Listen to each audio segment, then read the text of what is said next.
I've been exploring the US Bank Altitude Go Secured Visa credit card for a while now, and this video is my honest and unbiased review of it.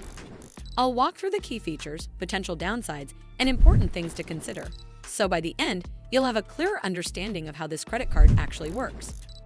The idea behind this card is simple. You place a refundable security deposit, usually starting around $300, and that becomes your credit limit. Like most secured cards, it's designed for people with limited or damaged credit who want a realistic path toward qualifying for better cards later. Where the Altitude Go Secured Visa stands out is rewards. Most secured cards barely offer any. This one keeps the same reward structure as the unsecured Altitude Go card.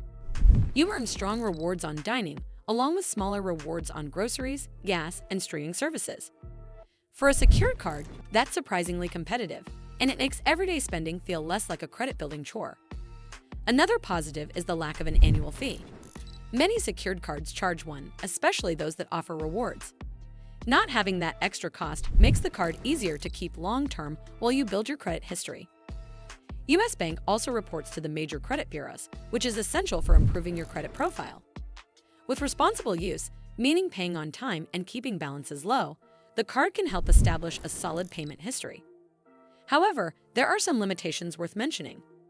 First, the security deposit requirement may be a hurdle for some people.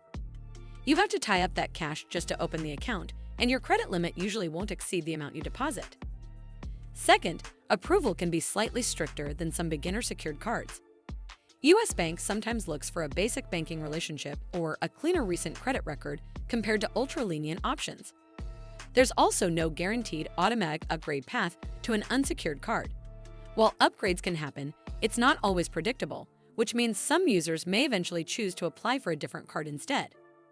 Overall, the US Bank Altitude Go Secured Visa remains one of the more rewarding secured credit cards available in 2026. It isn't the easiest card to qualify for, and the deposit requirement is unavoidable. But the combination of no annual fee and real rewards makes it a strong option for people who want to build credit without giving up everyday value. Well, that's all for this video. I hope you found this video helpful. And if you did, make sure you give this video a super thanks by clicking on the heart icon to help support the channel, and don't forget to hit the subscribe button. We'll see you in the next one.